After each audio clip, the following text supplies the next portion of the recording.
Hello, everyone. Welcome to Grid Live Free Race. Joe San Diego here, along with Kobe Lambert from the Podium Finish. Very exciting show. No NASCAR this weekend, Kobe, but we have F1, INDYCAR, MotoGP, Supercars, and of course, everyone's favorite game later on, Pick a Winner. Still, everyone's scoreless this weekend.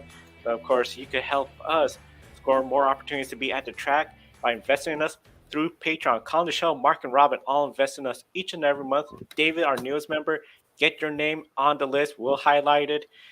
If we could get up to $500 a month, we could be at the track much more regularly, regain media credentials for more series, and of course, buy me a coffee. If you want to set the amount, do it one time or multiple cups of coffee for a particular member of the Grid Network team, you could do that. You could even, if you want to, give a cup of coffee to our folks in social media who work behind the scenes at Grid Network. And of course, be sure to subscribe, hit the bell icon to follow us on YouTube. Kobe, as I mentioned, it's still a very busy race weekend.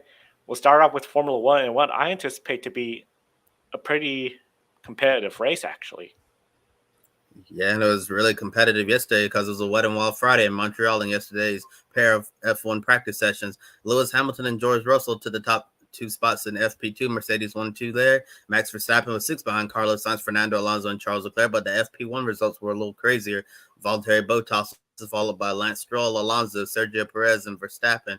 Tomorrow, the weather is expected to be overcast and the rain chances are lower. Considering this race has a history of unpredictable winners, could this be the field's best chance at beating Red Bull so far this year? I'm going to say yes. I think this is the best opportunity for all the teams to go out there and get a win at this track over Red Bull. The reason why, you look at the history of this racetrack.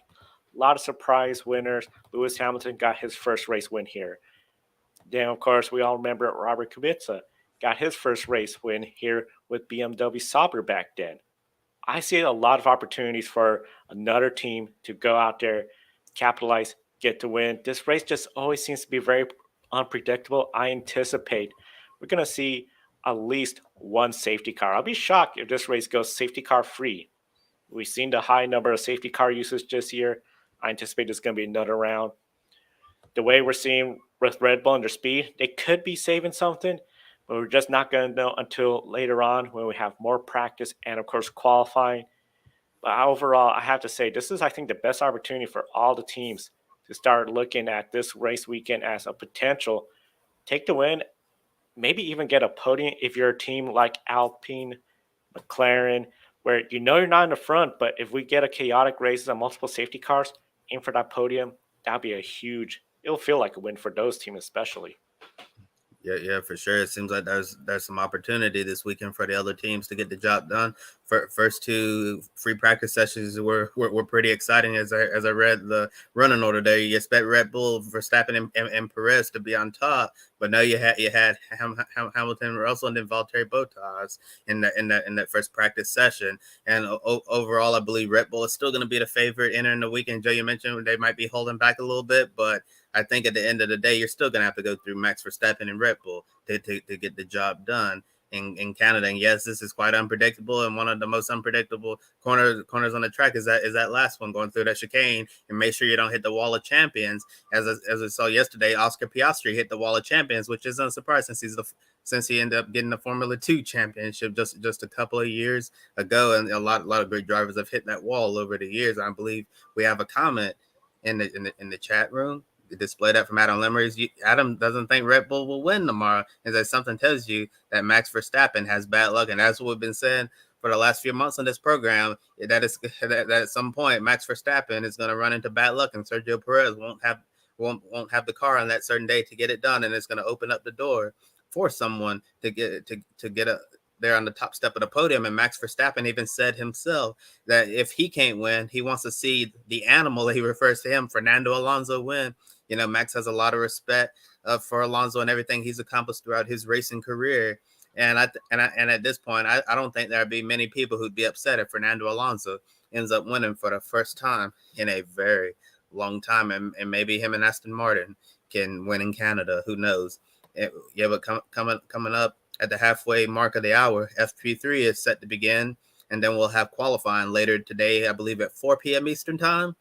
everyone anticipates Red Bull is going to be on the front row as usual. However, if Mercedes and Aston Martin can stay ahead, put Verstappen in the second or third row, maybe they could have a fighting chance to win, despite how strong the Red Bull is. Is Circuit Gilles Villeneuve a track where Verstappen can race to the front and win, as he's done several times if the others outqualify him? Yes, if Max Verstappen is to not have that front row, even if he's in the third row or for some reason further back, if something goes wrong, he'll easily work his way to the front. You have a couple long straights there as you exit that hairpin corner. Great opportunity for him to flex the muscle of the Red Bull car. Throughout the curves, couple good opportunities for him. That car is handled really well. And overall, I just see he's done it on some tracks like Spa, other tracks where he's worked his way to the front. Hungary, where we said that's a track you can't really get it done. At this track, he could get it done. And I think if he is towards the back, his biggest concern is not working his way to the front, but more being careful because, as we mentioned, this race can be unpredictable. I anticipate it could be an unpredictable race as well. You don't want to get it caught up in somebody's mistakes up ahead, then take yourself out of the picture. Same time, too, you could really capitalize. If the Red Bull team sees there's a situation and they think a safety car is going to come in, go out, they need to come in pit road and take advantage and try to gap the field with better tires. So overall, I think there's a lot working in Max Verstappen's favor, whether he is second row, third row, or further back. There's no question he could get himself to the opponent. It's just, can he have a flawless race, and can Red Bull help him get there and avoid all the trouble? Yeah, and coming to Canada, as we've said in the past, we typically see a lot of trouble going on. It'll certainly be interesting to see what happens today later in qualifying. If Max Verstappen gets on the front row, it might be game over unless there's a mechanical failure or something. But if someone else qualifies ahead of him and runs into trouble, it could be a very interesting day in Canada.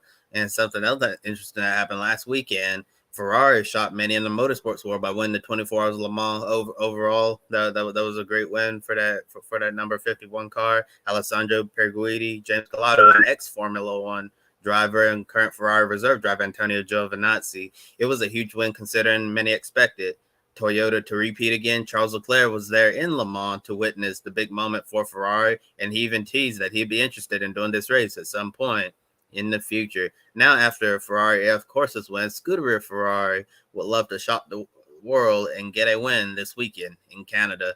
Could the positive vibes from Le Mans carry over to Montreal, and does it put more pressure on Ferrari's Formula One program to perform? I would say it easily puts more pressure on Ferrari to perform. One of the big things when it comes to Ferrari, their pressure is always there. But now that you have this win from the 24 Hours Le Mans, a lot of folks that probably, hey, I haven't seen F1 in a little while, coming back in. I want to see how Ferrari does. They might be in for an unpleasant surprise if we get the same typical Ferrari. Big thing I see with this racetrack, Ferrari speed. Overall, I think they could be up there for a podium. And big thing, go for that podium. Get it done. Don't have any mistakes. I think that's the biggest thing we keep talking about is the mistakes by the team, by the drivers. It just seems they can never put together a 100% perfect race to be up there towards the front. If they could get that done this weekend, I anticipate one of them will be in the podium easily. If it doesn't get done, considering the nature of this track and the races, how it goes, I would not be too concerned. It's like the pressure will really build up because we talked about it. This is the Circuit Gilles Villeneuve. We're anticipating safety cars, likely a mistake from them. But if we continue this after Canada for the next 2 or 3 races, that's when I think really the pressure will start ramping up of why can't we perform here in F1 when our hypercar team just won the biggest race of the year, the 24 Hours Le Mans? What's going on? Yeah, I certainly think that the positive vibes are going to carry over from Le Mans to Montreal. Winning a 24-hour Le Mans is right up there with winning the Monaco Grand Prix in Formula One. And although the Ferrari hypercar and Ferrari F1 program are two different things, it's still Ferrari, still under one roof at Maranello and all of that. So both sides want to see each other find the most possible success. And I do think puts a lot more pressure on Ferrari to perform and get this program where you expect a Ferrari program to be. I'm not sure if Charles Leclerc or Carlos Sainz can get the job done this weekend in Montreal, but after seeing the hypercar team achieve one of the greatest feats you can get in motorsports, it's certainly going to raise the bar even higher for Ferrari to start moving forward in the Formula One world. The Formula One world is going to be really watching qualifying later today to see what happens for the Canadian Grand Prix. And of course, one of the big things, we just got done with the second practice over at the NTT INDYCAR Series in Road America. The first practice, relatively calm, still a lot of high speeds because this is a brand new surface. Alexander Rossi, the fastest. David Malukas, second fastest, and Alex Palou, third. Road America, this 4 mile course, of course, is very much a favorite of many fans and drivers. And for the first time since 1995, the full course has been repaved. What does that mean? Well, we're seeing lap times that are about 4 to 5 seconds faster.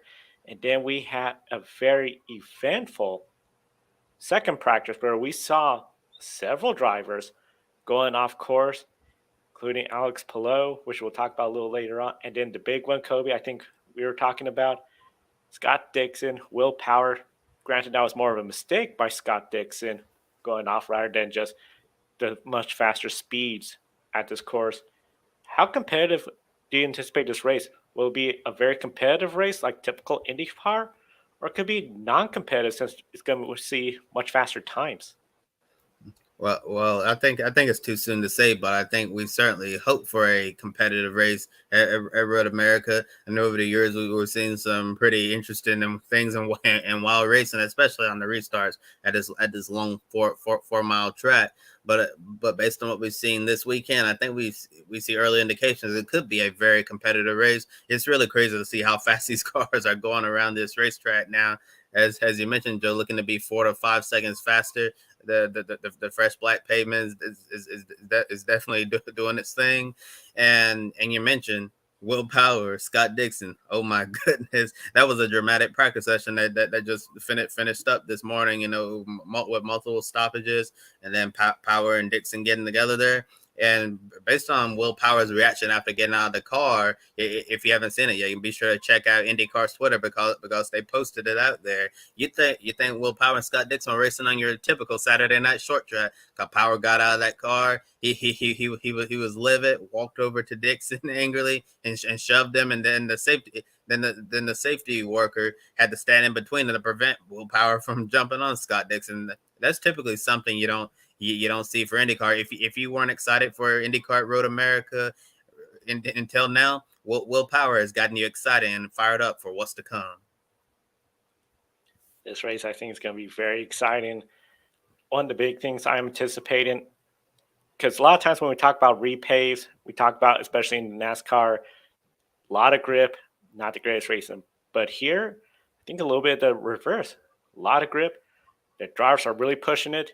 Granted, the second practice, we've seen how they've been going off track. Now they're starting to learn more of the limits. Qualifying thing is going to be much more tame. This race is going to be more tame as well. But for a driver like Will Power, Scott Dixon, both of them most likely going to be towards the back. It's going to be really fun to see them try to work their way to the front. Another driver that might end up in the back, Alex Palou. Of course, he ended the different race winner streak in IndyCar when he won at Detroit, becoming the first repeat winner. He comes in with the points lead, Kobe, but one of the big things we saw in practice, he had just gone P1, fastest in practice too, but then he spins it, goes into the tire barrier, rear wing first. That car's being worked on, a lot of repairs occurring. So overall, when it comes to Alex Palou, do you still think he's an early favorite for this weekend? Because he knows how to win here. Yeah, I certainly think heading to any IndyCar race weekend this year, you have to look at Alex Palou as the favorite. It doesn't matter if it's a super speedway, an intermediate track, a short oval, a road course, or a street course. Alex Palou always seems to find himself in the mix to get the job done. It would not surprise me if we see him in victory lane this weekend at Road America. But I'm actually looking at another Alex who could potentially be one of the favorites. That's Alexander Rossi from Aaron McLaren. Road America has been very kind to him over the years. He had a really good run going last year, and he's been fast straight off the truck this weekend as well. I think if you're looking at early favorites, you have to look at Alex Palou, obviously, but definitely don't count out Alexander Rossi as well. And then there's a handful of other drivers who can get the job done. Just shows you how competitive the IndyCar series is. That you see right there, the practice one results from yesterday. Rossi was at the top. The driver we like to call Little Dave, David Malukas, in second. Palou's up there. Dixon Award, Erickson Lundgaard, Rosenquist, Herta, Marcus Armstrong. Yeah, that is really competitive, and when we have no idea who's going to be in contention, it could be a fun race, I think. I have to agree. I think it's going to be a fun race. One of the big things with Alex Palou, that team, they're going to work really hard. And the nature of this race, how it looked like it might be a bit chaotic or a calm race, Alex Palou could race his way to the front. Plenty of passing opportunities from Canada corner to front stretch. Take advantage of a mistake from another rider that goes wide. Plenty of good passing opportunities. And of course, Kobe, they've pretty much been coming back to Road America since 2016. You have all the past winners here. Joseph Newgarden and Scott Dixon are the only drivers to win here more than once. Scott Dixon, a little bit of a rougher road. Qualifying is going to be very important after that crash. But one driver that has not won here or has won this year, Colton Herta, he went for a spin today in the second practice. He said this track is very challenging, very difficult, and he is having one of the worst starts of his IndyCar career so far. No podium finish, one finish in the top five all season long. And this is what really surprised me since he first started racing in IndyCar. He is now on his longest winless streak, 18 race winless streak in his IndyCar career since he started racing. Ninth fastest in the first practice. He is ninth in the points. Last year he finished 10th in the points. Are you surprised we're not seeing more discussion about Herta not performing at the level many anticipated from him? Yeah, yes, Colton Herta is a really interesting discussion because in the last couple of years, people keep saying Colton Herta the Formula One, Colton Herta the Formula One, but in reality, based on Colton Herta's performances in IndyCar and a lot of areas where we need to see growth from Colton, I'm not sure if people are ready for this conversation, but although Joseph Newgarden is it would be considered too old to be in Formula One now. I think Joseph Newgarden would probably be the better choice if you want to see another American driver join Logan Sargent on the grid, considering everything Joseph Newgarden has accomplished in his IndyCar career. We're still waiting for Colton Herta to get up there and reach Newgarden levels. One of the biggest things with Colton Herta is putting together a complete race without having an incident. That's something he still seems to be struggling with. Andretti Autosport is continuing to rebuild that program and all of that. I mean, ninth in points right now. That's not too bad, but with a driver of Colton Herta's potential, you certainly expect him to be up there, higher in the points and all of that.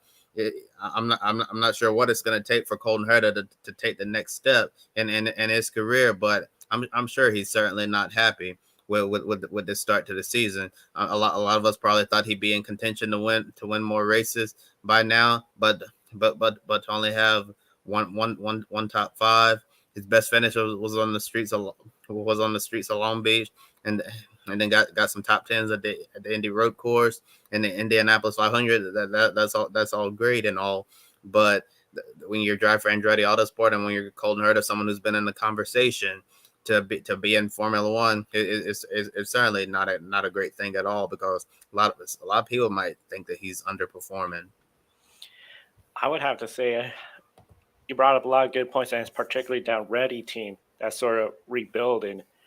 Because when you talk about the big teams at IndyCar, Penske, Chip Ganassi, they're always the top two, and it just seems Andretti, they're not exactly at that level as him. We've seen Roman Grosjean, very fast, inconsistent though, a couple podiums, but then a couple DNFs. When it comes to Colton Herta, as you mentioned, putting together a race with no mistakes. It seems he takes himself out of the races with mistakes, being a little over aggressive, pushing it too hard. Nashville, I think, was the big one where he had that race, almost won, loses the lead, crashes out. And I think that was the first time people started bringing up, okay, Colton Herta, he needs to really just start to sort of bring the level down and race a little bit smarter and not too hard, because at the end, if you don't finish the races, you're not going to improve your points position. So overall, I think this is still more about the team rather than Colton Herta.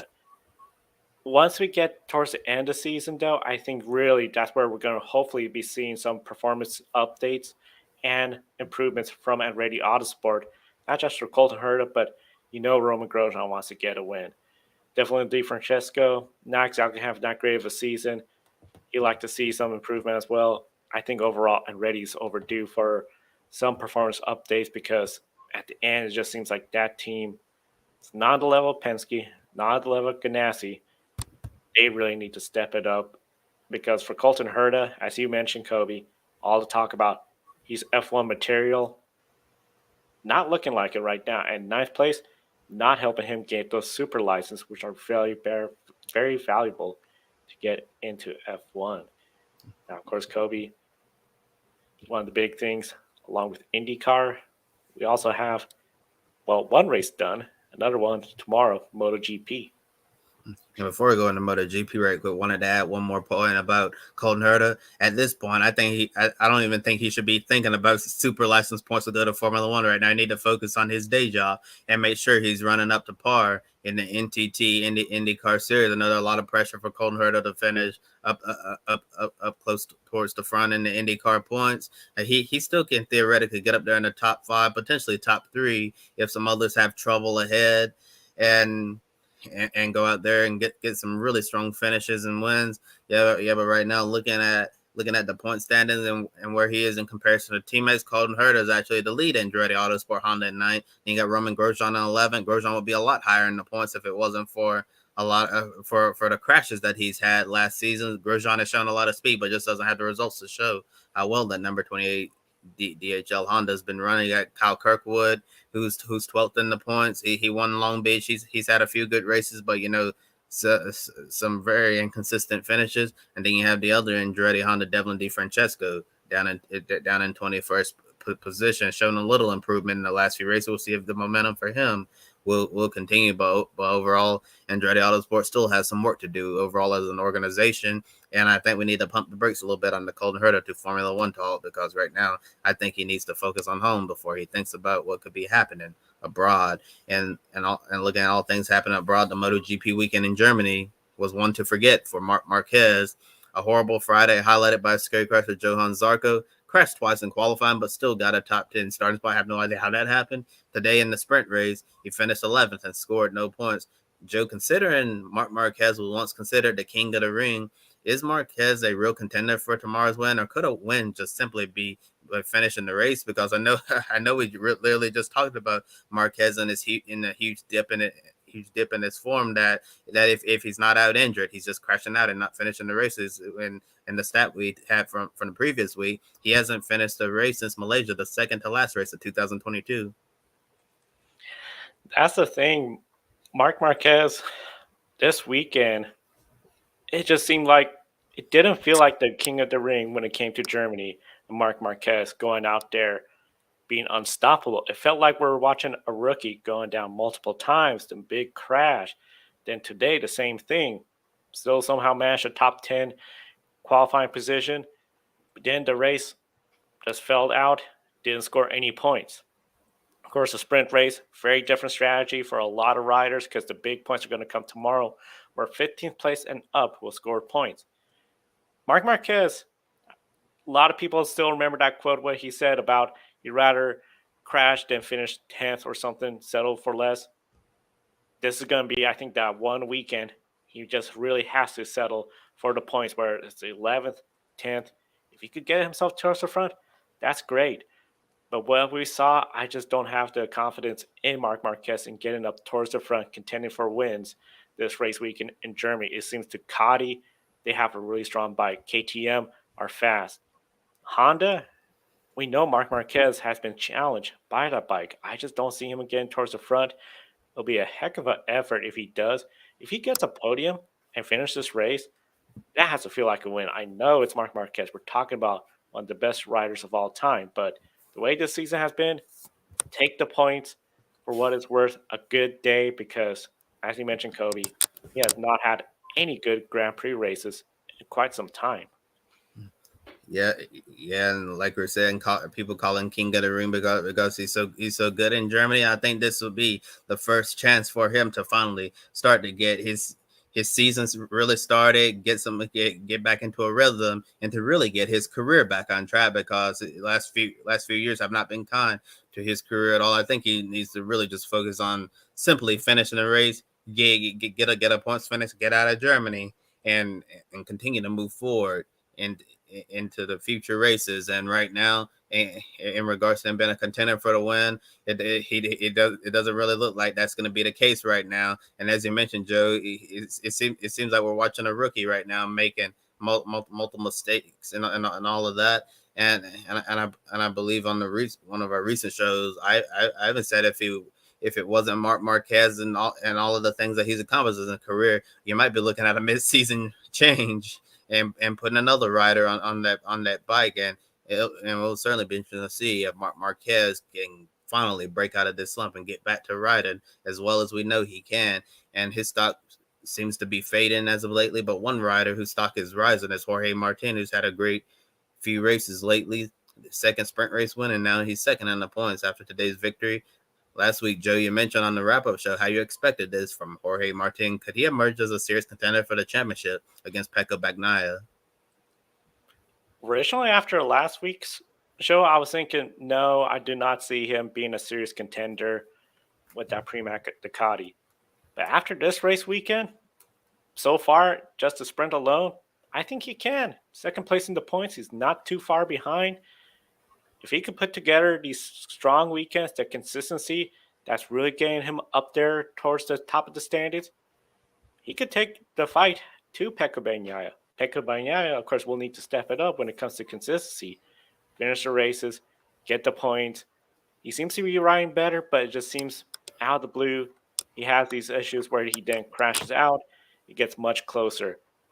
Jorge and Martin had a phenomenal move to make it 3 wide to get around Franco Pecco Bagnaia and Jack Miller. Just great racing overall. Then once he was out towards the front, he was unbeatable. If he could have that strong start tomorrow in the race, or even now he has a confidence. If I'm not in the front by the end of lap one, I could work my way. I have a 5 spike. I can get towards the front. I think it's going to be hard to beat. The big thing, and I know I said it time and time again, the Grand Prix is going to be a lot different, much longer race. I'm curious to see if we'll find out if Pecco or maybe some other riders were holding back a little bit, especially in the later stages of the race while we saw Martin pull away. But Martin, if he could keep this up, he'll be a serious contender for the championship. Yeah, and one of the things I've noticed from observing the sprint race compared to the regular Grand Prix race, it seems like a lot of the real contenders in the Grand Prix like to take it easy on the Saturday sprints, and understandably so. Not as many points on the line. Not the race itself is not too terribly long. So just try to do best you can on Saturday. Go points racing, all of that, and then Sunday, the main game is where most of your focus is going to be to make sure you're getting max points and putting yourself in the best position week after week. And once again, Yamaha had no riders in the points. Maverick Vinales was one of the two retirements today. All Ducati and KTM up towards the front. Ducati took the top 2 spots and still had Luca Marini in 4th place with Johan Zarco in 5th and Brad Bender in 6th. A 98-point lead in the constructors. Yeah, so that's quite a margin. Are you surprised by Ducati's performance at this track when many consider it to potentially be one of its weakest? I am surprised because I really thought this would be the opportunity for Marc Marquez to come here, show how it's done because he's done it before. I anticipate Yamaha to be much further up. We don't have exactly the kind of long straights that first sector, a lot of twists and turns. I thought this was their great opportunity. KTM's I anticipate to be up front, but when you have so many Ducatis up towards the front, race after race, it really, especially what we saw with Jorge Martin's performance, I really felt it showed that Ducati has a strong fast bike. Zarco, great performance today, and of course, his first bike was cut in half by Marc Marquez yesterday. So that team has really worked hard to put him in a position to potentially podium. You never know. He could try to go for his first win tomorrow. A lot can happen in MotoGP, but it just seems when it comes to winning MotoGP races, if it has a Ducati engine in it, Ducati badges on it, you're most likely going to get the win. Maybe if you got KTM, maybe you have a shot, but it just seems like it's all mostly Ducati. Yeah, and if we want to make analogies here, I guess it's fair to say that Ducati is the Red Bull of MotoGP at the moment because they're so dominant. It's really hard for the other manufacturers to get it done. Yeah, certainly we're going to be following all the action this weekend in Germany for this weekend's MotoGP here at Grid Network. And now moving on to our final series in action this weekend, the Repco Supercars Championship is racing in the Northern Territory at Hidden Valley Raceway for the Darwin Triple Crown. The first race of the weekend had plenty of action, lots of contact, especially on the restarts, and a big fire we'll talk about in a little bit. That was a great battle between Brock Feeney and Mark Winterbottom until the very end, but Winterbottom held on for his 39th career Supercars win and his first checkered flag since 2016. Frosty's back in the winner's circle, and according to Supercars, this was his first win in a total of 2,414 days. So, Joe, a very long time since we've seen Mark Winterbottom on the top step of the podium. As someone who won a lot of races earlier in his career, but none for a handful of years, how can this serve as a major confidence boost for Winterbottom? It's a huge confidence boost for Mark Winterbottom.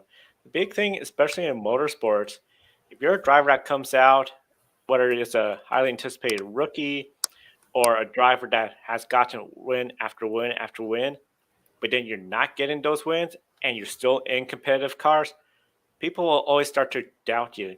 Do you still have what it takes to win? Can you win? If you get a teammate that's younger, especially, that brings even more doubt. So for Mark Winterbottom to get this win, I think it's a huge confidence boost considering how long it's been since he has won a race. To do it at the Triple Crown, of course, this is one of the big events where a lot of drivers want to take that crown for having the best races in that 3 race span. So for him, this has to be a great start for the weekend, a lot of confidence. And just to have his name being talked about for that Triple Crown, I think is huge.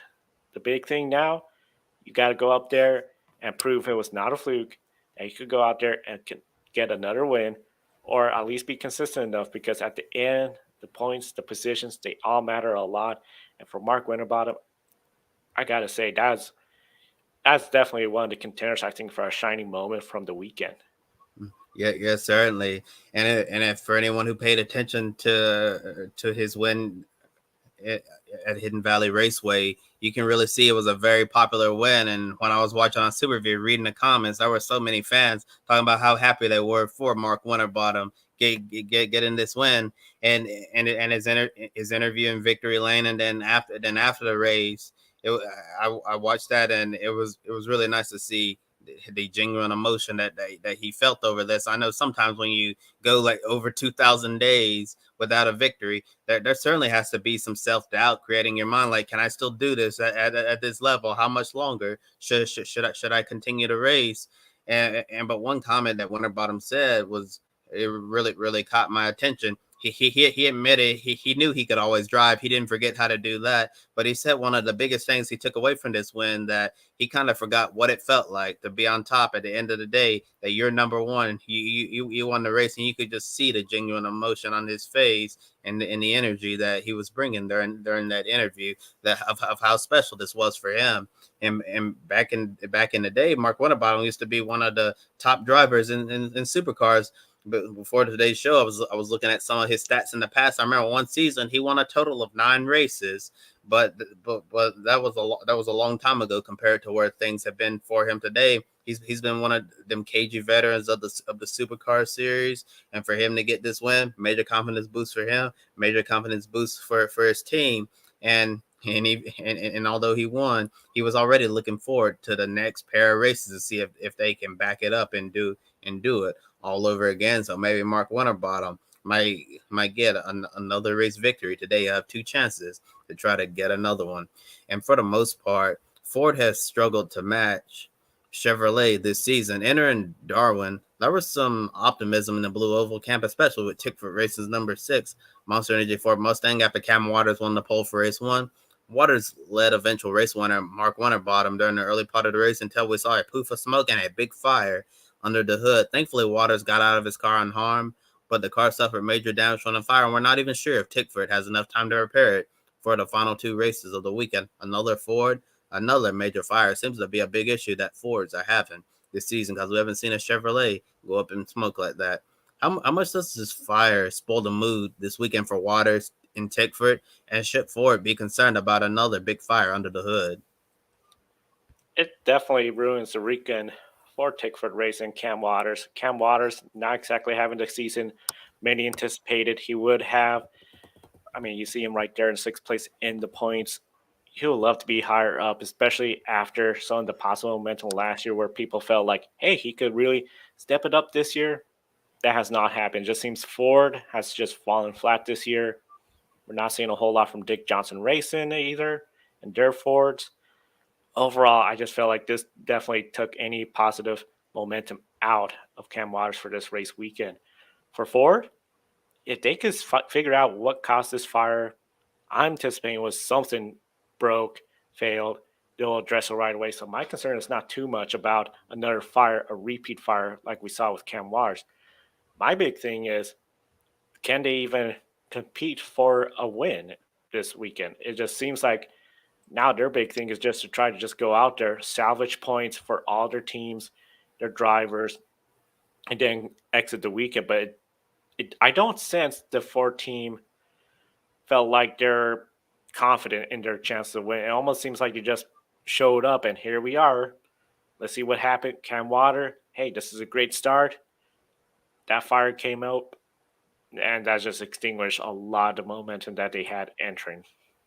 Yeah, yesterday after the race of supercars, TV cameras went into the Tickford garage, and there was a lot of sad looks on the members of the team there because they know, that was something they didn't need, especially with this new era of supercars racing. The Gen 3 car is a lot more expensive, so trying to repair the car is going to cost them a whole lot more money than it would have done with the previous generation car. So that's a major headache there. And in order to get this car ready, they probably basically have to try to stay up all night long and work until the very start of the race. I don't even know if they're going to make qualifying, but at this point, it doesn't really matter if you make the qualifying session. The main part is just being available for the race, whether you make the second race of the weekend or the third race, to try to at least get Cam some more points to salvage what you can in the championship. Because if Cam Waters can't get that number 6 Monster Energy Ford Mustang on the grid today, it's really gonna hurt him badly in the championship, losing out on all of those valuable points. And head into this weekend, we didn't know what to expect among the manufacturers. And then Ford, the weekend actually started off showing Waters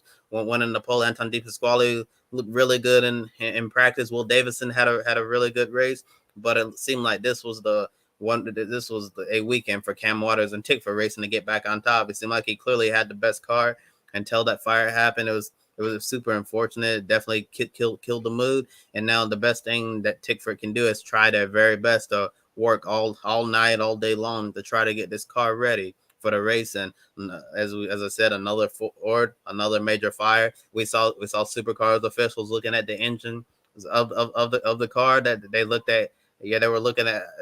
They said what it was, but what they were looking at, but I forgot what it was. But yeah, they checked the motor in Waters' Ford, and then they went over to another Ford and looked at it to compare something. Yeah, but I'm sure Ford is eventually going to get to the bottom of this. But it's super unfortunate to saw another major fire in the Blue Oval Canada. There's something that needs to be fixed because it's a safety concern, and we can't have cars just bursting into flames all the time like this. Yeah, it's going to be something. I think they're definitely going to be checking out, see what caused this fire, address it, especially after now essentially costing them a race win with Cam Waters. Speaking about race wins, time for the hardest game, I think, for everyone this weekend. Pick a winner. Taking a look at the standings, Obi's back on the top again, so it's definitely up for Ed, Alex, try to close up. Ben Schneider having a pretty good run, and Josh T having a great success as well too. So overall, we have a lot of racing, and of course, we're approaching the month of July, and it's that time in July where we start awarding bonus points if you're outside the top 10 and the top 20 as well to keep everyone a good shot at getting at least in the top 10 and engage with pick a winner. So, Kobe, starting with you first, we have Formula One. Who do you see winning the Canadian Grand Prix? Uh, the, I think I want to go to safe route here, so I think I'm going to stick with Max Verstappen. Although heading into this weekend, I think there's a lot of opportunity for a surprise winner to get the job done, but I'm going to stick with Verstappen, play it safe here. I want to play it safe as well too. I'm gonna go on the route of the surprise winner, but not the biggest surprise. I think it will be Lewis Hamilton ending his winless streak at a track where he got his very first win. I think it's gonna be Lewis Hamilton, the Mercedes, taking that. The one race I think that's gonna be unpredictable, especially after the second practice, NTT INDYCAR Series and Road America. Who do you have winning that race? I'm going to go with the driver who was faster than practice yesterday. I think that Alexander Rossi and Aaron McLaren is going to get the job done at Road America. Road America is one of Alexander Rossi's strongest tracks. I think he's in a good spot right now mentally to try to prove to everyone that he's still a top driver in the NTT IndyCar Series, having a great start to the season. It seemed like he was gonna be a contender to get the win in Detroit. Unfortunately, wasn't able to make that happen. But I think that Rossi and McLaren will be able to take the top step of the podium in Elkhart Lake. For me, I'm going with his teammate, Pato O'Ward. I debate between him and Felix Rosenquist. Rosenquist, of course, has won here before. With Pato, I feel he's motivated. He wants to get this win. Just go out there, get the win, and then really try to put together another championship effort after the bad look in Detroit. MotoGP, the sprint race, that's all done. Now it comes down to the Grand Prix, and I think this is the one where everyone has a safe route. Who are you going with? Yeah, safe route again. Pecco Bagnaia. I don't have much more to add. I have to go with that one too. Pecco Bagnaia. As much as I think Jorge Martinez improving, if Pecco Bagnaia is leading and they're at the closing stages of the race, I don't anticipate Jorge's going to give too much trouble. I think he's going to just follow second place because he knows that the points are going to matter. And Nea Bastianini, not a lot of people talk about him. He got to score some points today. Of course, he missed a lot of the race season. You never know with Ducati what will happen with that second seat. Speak about the second race of the Supercar Series, and the third race. Who are you going with? To everyone's surprise, this is where I'm gonna take a bit more risk. I'm not picking Shane Van Gisbergen for either race. I know that's gonna surprise everyone, but it seems like the parity in supercars is a lot better now. SVG didn't come back down there, and Red Bull Ampol Racing still has a lot of room to grow. But for second race, I'm gonna go with his teammate, the driver that are starting to nickname Mr. Sunday, because that's when he seems to have his best drive. Almost won race one. I think Brock Feeney wins race two, and then for the final race of the weekend, I'm gonna go with the driver who started 17th. Who started 19th in race one and drove all the way up to a 7th place finish in the top 10. I think Will Brown is gonna end the weekend on top. I'm going to go with Will Brown for the first race. I think what we saw, how he's climbing up the points, he's really bringing it.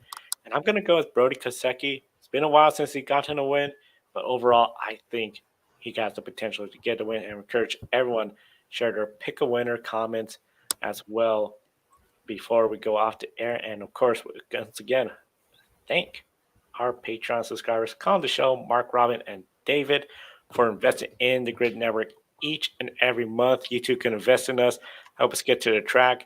Speaking about the track, we're going to be busy next weekend where we're going to be at Portland International Raceway for the Formula E race weekend. A big thank you to everyone that has invested in us, and that includes our Buy Me a Coffee folks. You buy a cup of coffee for any one of us or for the Grid Network, we'll thank you on the air and display your name right here. And of course, be sure to subscribe to us on YouTube. Hit the bell icon so you don't miss any of our programs, especially Grid Tonight, where we report on the latest news, the Grid Endurance Performance Index, which was released after the 24 Hours of Le Mans. And if you're looking into motorsports journalism, check our LinkedIn page. Definitely, we're encouraging folks.